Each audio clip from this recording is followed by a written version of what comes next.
1 Pedro, capítulo 5, assentados mesmos, a palavra do Senhor nos fala assim: aos presbíteros que estão entre vós, admoesto eu, que sou também presbítero com eles, e testemunha das aflições de Cristo e participante da glória que há de se revelar. Apacentai o rebanho de Deus que está entre vós, tendo cuidado dele, não por força, mas voluntariamente, nem por torpe ganância, mas de ânimo pronto. Nem como tendo domínio sobre a herança de Deus, mas servindo de exemplo ao rebanho. E quando aparecer o sumo pastor, alcançareis a incorruptível coroa da glória. O apóstolo Pedro escreve esta carta para um povo que estava aflito, um povo que estava sendo perseguido, um povo que estava sendo atribulado. Uma igreja que estava passando um momento de grande angústia.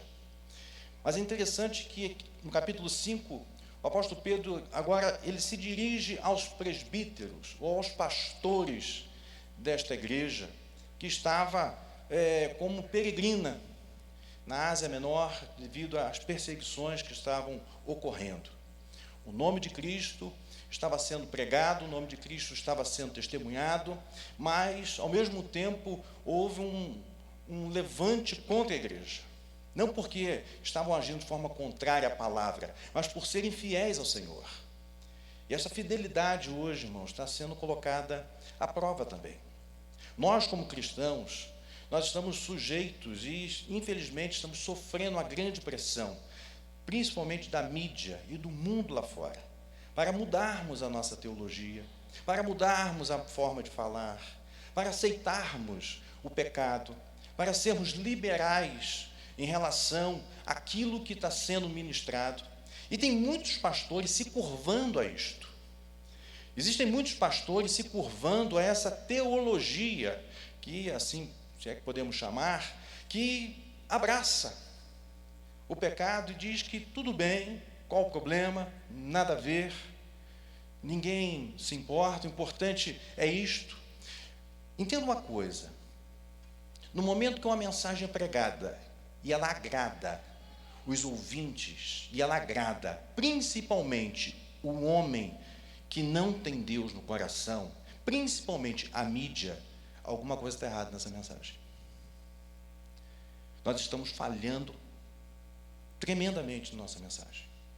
No momento que eu prego e a mensagem ministrada agrada, no momento que eu prego e a mensagem ela traz assim algo de bom para o coração, no sentido da pessoa dizer assim: rapaz, esse Jesus é bom, esse Jesus eu gostei, esse Jesus me interessa, esse eu estou interessado.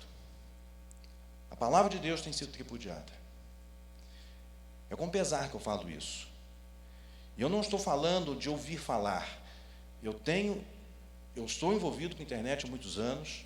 Nós temos um blog já há muito tempo. Nós temos canal no YouTube. E a gente vê isso de forma clara em relação ao pecado. O pecado hoje, eu conheço um pastor que ele disse: eu não sou pastor, eu sou empreendedor. A minha função é manter a igreja cheia. Porque se eu falar de pecado, a igreja esvazia. E nós, Renan, em particular, você vai ser pastor um dia de uma igreja. E saiba que ser pastor não é fácil. E nós precisamos olhar para a palavra de Deus e aplicar a palavra de Deus com amor, mas não deixar de falar aquilo que está escrito. Irmão, se nós como pastores não levarmos a sério as Escrituras, quem vai levar? Quem vai levar? Mas olha só o que o texto nos fala. Aos presbíteros que estão entre vós, admoesto eu, que sou também presbítero com eles, e testemunha das aflições de Cristo e participante da glória que há de se revelar. A primeira coisa que Pedro se apresenta, ou como ele se apresenta, de uma forma muito humilde. Ele se coloca de igual para igual. Ele se coloca como uma pessoa que é presbítero, que é um pastor como os outros. Ele poderia se apresentar como o apóstolo, Um homem comissionado por Cristo, que andou com Jesus, teve a honra, o privilégio, foi o único que andou sobre as águas, foi comissionado pelo Senhor para um chamado específico. O Senhor falou que daria a ele as chaves do reino. Ele foi um líder da igreja. Ele poderia se apresentar de várias maneiras, mas ele se apresenta de forma humilde. Então, que esta humildade faça parte da sua vida em todo o tempo.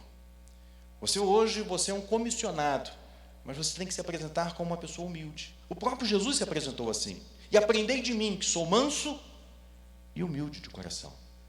Jesus nunca se apresentou de forma arrogante, apesar de ser o Senhor dos senhores, o nosso Senhor, o nosso Salvador.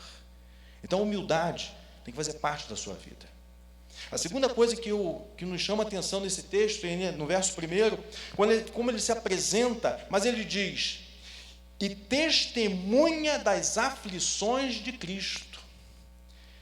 Pedro não foi simplesmente um comissionado, ele foi alguém que andou com Cristo. Então, que você, meu irmão Renan, pastor Renan, ande com o Senhor. Que as pessoas possam olhar para você e ver que você tem compromisso com Deus, tem compromisso em andar na presença de Deus, que você é uma pessoa compromissada com o Evangelho, que você seja uma pessoa compromissada em testemunhar para todos, e que todos, ao olhar para você, possam falar como aquela mulher que, quando olhou para Eliseu, disse: eis que aquele que passa aqui diante de nós é um santo homem de Deus. Que você tenha esse testemunho de ser um santo homem de Deus, alguém que foi testemunha e é testemunha por andar com Cristo, por ter compromisso com as Escrituras. No dia do seu exame, eu até cheguei em casa e comentei com a minha esposa, eu achei interessante a forma como você manuseou as Escrituras. Como teve texto que foi falado e você simplesmente abriu e leu, você sabia onde estava. Continue assim. Continue procurando, conhecendo, se aperfeiçoando, manuseando bem as Escrituras. Mas isso acontece à medida que a gente anda cada vez mais com o Senhor, tendo compromisso com Ele acima de tudo. Porque conhecer as Escrituras não quer dizer muita coisa. O primeiro homem, ou o primeiro pastor que fez um casamento de 2 homens no Brasil e aqui no estado do Rio, se não me falha a memória, foi o pastor Neemias Mariem. Talvez aqui vocês nunca tenham ouvido falar de Neemias Mariem, não sei se alguém já ouviu falar desse homem. Alguém ouviu falar de Neemias Mariem? Neemias Mariem é um pastor presbiteriano que foi expulso da igreja presbiteriana. Neemias Mariem, ele, num programa do J. Silvestre, eu acho que eu estou ficando velho, no programa do J. Silvestre, ele respondeu sobre a Bíblia. Perguntas sobre a Bíblia. Aquele homem conhecia a Bíblia de cor e salteado, conhecia as Escrituras, como diziam os antigos, de capa a capa. E foi o primeiro pastor no nosso estado a fazer um casamento de 2 homens. Então, conhecer as Escrituras não quer dizer muita coisa, mas conhecer o Senhor vai te fazer colocar em prática as Escrituras. Fora disso, não tem nenhum conhecimento, nem nada disso vai valer a pena, a não ser que você tenha vivência com o Senhor. Aí as Escrituras vão fazer a diferença na sua vida, nos seus lábios e no seu coração. Amém? Outra coisa que nos chama a atenção nesse texto, no verso 2, apacentai o rebanho de Deus que está entre vós, tendo cuidado dele, não por força, mas voluntariamente, nem por torpe ganância, mas de ânimo pronto. Meu irmão Renan, hoje você não é pastor de uma igreja, mas em breve você será, se Deus assim o permitir. Mas sabe de uma coisa? O rebanho não é seu. O rebanho pertence a Deus. As ovelhas não são nossas. Nós estamos prestando um serviço ao Supremo Pastor, que é o nosso Senhor Jesus Cristo. As ovelhas pertencem a Ele. Quem pagou um alto preço na cruz pelas ovelhas foi Ele. Quem nos comprou foi Ele. Nós estamos simplesmente prestando um serviço. Nós estamos servindo a Ele, cuidando das ovelhas dEle. Então elas não são suas, nem do pastor Zé Carlos. Por mais que a gente diga assim, a minha igreja, meu povo, a gente fala por falar, mas não sabe, tendo consciência de que ela não é nossa. Ela não é nossa. Nem a igreja é nossa. Eu não posso dizer assim, esta é minha igreja. Recentemente eu fui chamado, ou convidado, né, para fazer parte de uma escolha, né, de pastores, né, de uma igreja que estava escolhendo um pastor substituto, precisando de um pastor, né, o pastor tinha saído, e estavam naquela questão de eleger um outro pastor. E alguém me convidou, um irmão desta igreja me convidou, falou, pastor Ciro, o senhor não quer ir lá, não? Olha, a igreja é boa, a igreja é assim, e começou a explicar várias coisas da igreja. Eu confesso para vocês, irmãos, que eu fiz como Josué, eu não orei. Eu não orei. Diz que Josué fez um acordo com os gibeonitas, e o texto diz, e Josué não orou. E assim eu fiz, igual Josué, caí na mesma armadilha de Josué, não orei. E me empolguei. E falei com minha esposa, e minha esposa, por sua vez, se empolgou. Puxa vida, que coisa boa. Vamos lá, então. Confesso para vocês, irmãos, que, humanamente falando, era algo bom. Financeiramente, era muito bom.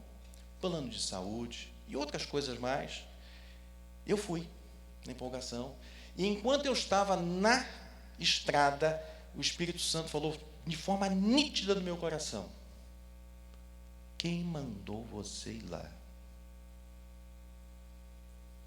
Quem disse que eu quero que você saia da igreja que eu coloquei sob a sua responsabilidade? Quem mandou você ir pregar nesta igreja? Irmãos, eu fiquei mal. Enquanto eu dirigia, Cláudia feliz da vida, falando, conversando, e eu ali, Senhor, me perdoa. Tenha misericórdia da minha vida. Senhor, o que é que eu fiz? Eu comecei a entrar em crise. Eu entrei em crise, irmãos. Quando eu chego na igreja, a igreja foi muito receptiva comigo, e eu falei assim, bom, já que eu estou aqui, eu vou ter que pregar. E preguei. Quando terminou, uma irmã falou assim, é ele. E eu falei, Senhor, tem misericórdia, não deixa ser. Não deixa ser. É ele, é ele. Deus confirmou, é ele. Eu falei, Senhor, não deixa isso acontecer. Em nome, me perdoa, Senhor. Me perdoa. Me perdoa. No carro, na volta, eu conversei com a minha esposa. Ela falou assim, por que você me falou antes? Eu falei, não, eu não queria. Eu entrei em crise. Eu entrei tanto em crise que eu fiquei doente. Minha imunidade baixou e eu caí doente. Sabe por quê? Porque eu sou pastor. Renan é pastor. Pastor Zé Carlos é pastor. E outros irmãos aqui são pastores. E nós não somos donos do rebanho. Eu não sou dono da igreja. Você não vai ser dono de igreja nenhuma. E só Deus só nos tira e nos coloca onde Ele quer. Porque nós somos dirigidos pelo Espírito Santo. Eu não sou dirigido pela minha vontade. A minha vontade cai por terra. O que prevalece é a vontade de Deus. Amém? Pastor Zé Carlos está aqui enquanto Deus quiser. Eu espero que ele fique aqui enquanto Deus quiser. Enquanto Deus quiser. Eu estou na Bereia, uma igreja pequena. Pastor, é uma igreja enorme. Fui para uma igreja pequenininha, mas nunca tive tanta paz de espírito como eu tenho naquela igreja. Porque eu estou no lugar que Deus quer que eu esteja. Não estou fora do lugar. Renan, você tem que estar onde Deus quer que você esteja. Eu não sei quanto tempo você vai ficar aqui. De repente você vai ficar aqui, de repente seu pastor, o braço direito já é, né? Os dois braços do pastor, Zé Carlos, realmente trabalhando e se envolvendo cada vez mais. Mas isso quem vai dizer é Deus. Quem vai dizer é Deus. Então o rebanho pertence ao Senhor, assim como a igreja. Mas preste atenção, apacentai o rebanho. Há um rebanho para ser apacentado. Caso você não saiba, nós somos chamados de quê? Ovelhas. Eu vou falar uma coisa aqui, não quero ofender você, nem quero ser ofendido também. Ovelha é um bicho burro. Ovelha é um animal mais burro que tem. Sem uma liderança de um pastor, a ovelha cai no buraco, o pelo cresce, ela cai, ela vira, ela morre. Ela sai comendo tudo que vem pela frente. Por isso que o pastor tem que ser zeloso pelas escrituras, porque sai comendo tudo. Eu me lembro do Renan, quando chegou lá no seminário, Eu chamava ele, sabe de quê? Entre nós, Lucinho. Todo mundo sabia, Lucinho, era o Lucinho. Por quê? Porque ele estava comendo lá as coisas que o Lucinho falava. Eu falei, rapaz, sai do Lucinho, rapaz, Lucinho não é... Deixa o Lucinho para lá. Procura outras fontes, outros alimentos. Eu creio que vai te deixar melhor. Cuidado, cuidado. A gente avisa. Porque ovelha. Eu, como pastor, e ele como ovelha, apesar de eu não ser minha ovelha, mas era o meu aluno, eu tinha a obrigação de quê? De ensinar. E nós mostramos para ele os melhores caminhos. Assim, irmãos, é ovelha. A ovelha precisa ser pastoreada. E vocês, graças a Deus, têm um excelente pastor, um homem de Deus aqui, um homem que eu respeito, que eu admiro, um amigo que eu tenho. E vocês têm Tá falta pastores hoje, viu? Tem muito mercenário aí. Mercenário tem vários. Mercenário está assim, ó. Se o pastor fala assim, acho que vou deixar a Betel, tu vai ver a fila de pastor que vai aparecer aqui. Porque tem muita gente querendo estar aqui. Você pode ter certeza. Então, entenda uma coisa, meu irmão. Nós, como pastores, você como pastor, você vai apacentar. Você vai levar para pastos verdejantes, para águas tranquilas, dar o melhor alimento. Os pastores mais antigos devem lembrar dessa expressão que era muito utilizada nos seminários, principalmente no Seminário do Sul era muito utilizada essa expressão, dar palha para a ovelha. Rapaz, ouvi uma mensagem, foi palha pura. Não sei se alguém lembra dessa expressão que tinha no seminário. Palha, foi só palha. Ou seja, a palavra não alimentou.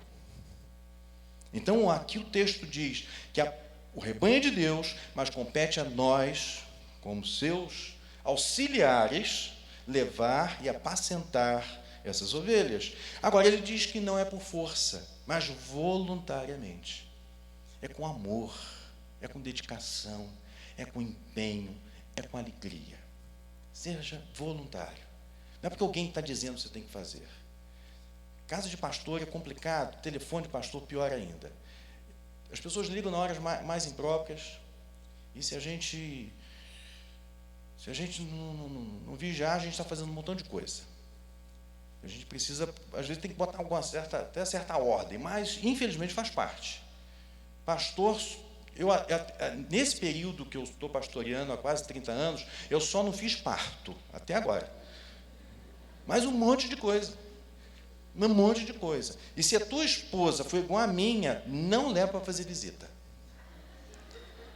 Não leva. Eu fui no hospital fazer uma visita, estou fazendo a visita, estou conversando ali com a pessoa que estava ali, e virei as costas, aquela visita de pastor, 10 minutos, coisa rápida, hospital. Quando eu falo assim, minha esposa falou, aquele ali tem que levar para o Rio, aquele ali precisa disso assim, assim, aquele outro precisa disso assim. Eu falei, não sou assistente social, não. Assistente social é daqui do hospital, isso não é comigo, isso não é comigo. E eu falei, vamos embora, porque daqui a pouco eu tinha que fazer mais alguma coisa lá. Então, se a tua esposa foi igual a minha, você vai estar meio enrolado, viu? Vai estar meio enrolado. Mas faz parte. Somos assim. Pastor faz isto. Pastor é Uber, é táxi, faz de tudo. Expulsa demônio. Não sei se você já expulsou demônio, mas eu já tive a insatisfação, né, porque não é nada agradável, ter que sair de madrugada para expulsar demônio. Repreender a ação de Satanás sobre a vida das pessoas, sobre lares. Isso faz parte, agora com alegria. Apesar de tudo, com alegria. E o Senhor diz, faça com alegria. Agora, outra coisa que ele diz aqui, não por torpe ganância. O pastor tem que estar satisfeito com aquilo que Deus dá. Se você ganha, e a igreja tem que honrar o seu pastor com um bom salário, ela vai dar esse bom salário dentro das possibilidades dela. Mas eu não tenho que pastorear porque eu vou ganhar. Não é porque eu vou ganhar. É porque você é pastor. Porque você tem a alegria de pastorear. Talvez você vai ser convidado para pregar em alguma igreja, essa igreja vai te dar uma oferta. Vai abençoar você, cobrir a despesa do seu carro. Mas vai ter igreja que vai ter que deixar a oferta. Pode acontecer, não pode? Não sei se já aconteceu com os irmãos. Eu preguei numa igreja uma vez que não tinha parede. Não tinha parede. E não ganhei uma oferta. Lá em Cantagalo. Vocês conhecem Cantagalo? Longe a beça.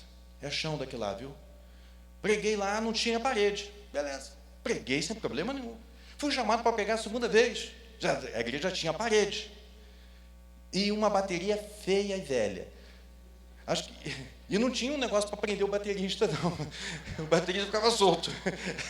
Não tinha assim esse negócio aí, né, manter o indivíduo preso. Né? Fui lá, preguei. Foi uma bênção. Aí um irmão perguntou para assim, pastor, quanto que foi a sua vinda para cá? Eu falei, meu irmão, não foi nada. Não fala o valor aí, pastor, por favor, fala o valor. Aí eu falei uma quantia, sabe, eu me lembro como se fosse R$20, não é R$20. Pastor, eu sabia que era isso. Ele me deu R$20. Isso faz tempo, não cobri metade da despesa do carro, irmãos, do que eu gastei de combustível. Passaram esses anos.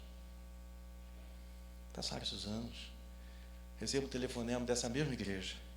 Eu queria falar com o pastor Silas. Falei, ele, pastor, que bom, nós vamos ter um congresso de pastores aqui, um congresso da juventude. Nós gostaríamos de saber se o irmão poderia pregar. Ligamos para o pastor Silmar Coelho, mas ele não pôde vir.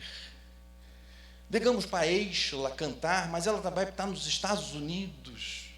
Queria saber se o senhor poderia vir. Eu falei assim, meu irmão, claro, posso sim, vou ver aqui na agenda. Vi, era um feriado, beleza. Anotei e pensei, vou levar a igreja comigo. Vou alugar um ônibus. Viu que negócio de perder o dinheiro? Vamos lá, alugar um ônibus. Já sabia como era a igreja, vou alugar um ônibus, vou com a igreja, e vai ser uma festa, vai ser bom, vai ser bonito. E nisso, esse irmão está falando comigo, falou assim, pastor, quanto que o senhor cobra? Eu falei, nada. Nada? Eu falei, nada. Nunca cobrei, vou cobrar agora. Não mais uma igreja que me deram R$20. Naquela época, eu vou cobrar o quê? Não cobrar nada. E como nunca cobrei. Pastor, quero dizer uma coisa para o irmão. Nós vamos lhe dar uma boa oferta. Eu falei, nossa, que igreja abençoada. Nós vamos cobrir toda a despesa do seu carro. Eu falei, meu Deus. Só pensando, né? Que maravilha. E o senhor vai dormir no hotel fazenda. Eu falei assim, não vou levar igreja nenhuma, não vou levar filho, não vou levar ninguém. Sou eu e Cláudia. Dormir no hotel fazenda. E o senhor vai dormir no hotel fazenda para não ter que viajar de madrugada. Eu falei, que maravilha, que bênção, que igreja próspera, que igreja abençoada. Como Deus tem sustentado essa igreja. Aí nisso que eu estou lá conversando e agendando e já combinando, aí ele falou assim, pastor, o senhor é muito famoso aqui. Eu falei, eu famoso? Tudo bem, eu preguei 2 vezes, mas não famoso desse ponto, mas o senhor é muito famoso. Eu famoso? Eu perguntei, o senhor não é o Silas Malafaia?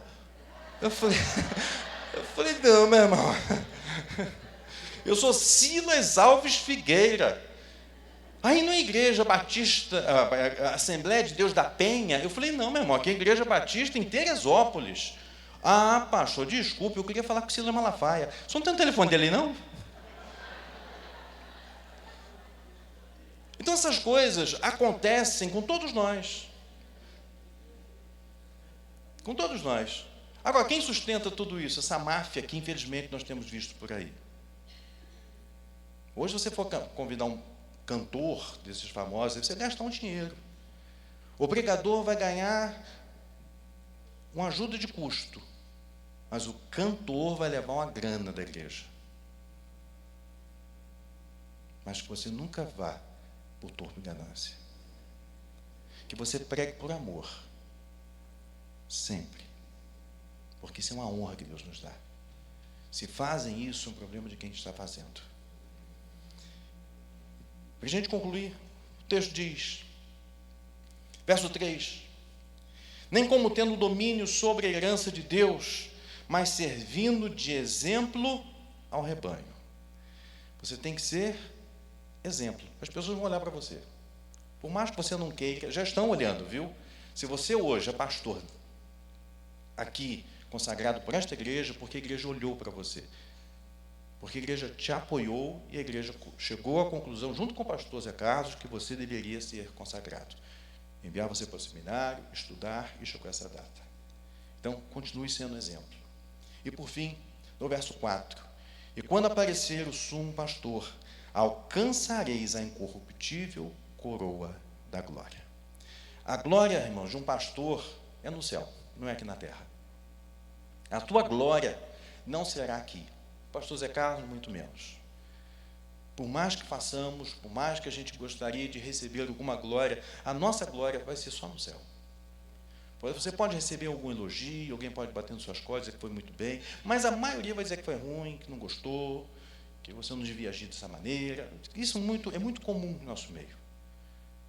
É muito comum. A gente pensa que... eu sei que nós temos aqui vários pastores. Nós pregamos num domingo e a gente se mandei bem. Mandei bem. Hoje o negócio foi bom. E a gente pensa assim, domingo que vem isso aqui vai estar socado de gente para ouvir a palavra. Vem meia dúzia de gato pingado. Mas sabe por que Deus faz isso? Porque a nossa glória não é aqui. Não é. A gente não se vangloriar. A nossa glória está no céu, mas a nossa vigilância é constante. Seja um homem vigilante, viu, meu irmão? Vigie. Vigie, porque Satanás ele quer derrubar pastores. Se um membro da igreja daqui cair, não vai trazer tanto escândalo. Mas se o pastor cair, é um escândalo geral. Vai todo mundo falar. Então vigie, seja muito prudente. Não espere glória do mundo. E se você começar a achar que você está tendo alguma glória nessa terra, vá para o joelho, dobre o seu joelho e vai pedir a Deus direção, porque alguma coisa está errada. Uma vez eu preguei numa igreja, só para a gente concluir aqui. E quando terminou a mensagem, eu estava na porta me despedindo. Uma pessoa chegou para mim e falou assim: pastor, que palavra, como eu me diverti nessa noite. Irmãos, eu entrei em crise. Eu falei, o que eu falei? O que eu falei? Essa tem que ser nosso posicionamento. A gente tem que entrar em crise. Porque nós temos que pregar a palavra. Esta palavra. Não invente nada. Não crie nada. Pregue a Bíblia. E toda a Bíblia. Aquilo que Deus ensina. Pregue um Deus de amor, mas um Deus também que é fogo consumidor. Pregue um Deus de amor, mas pregue um Deus que também não tem prazer no pecado, porque o pecado levou nosso Salvador à cruz. Então não passe a mão por cima de ninguém. Amém? Não tente agradar as pessoas. Procure agradar a Deus, porque a Ele você vai ter que dar satisfação. E que Deus possa abençoar a sua vida, rica e abundantemente. Amém?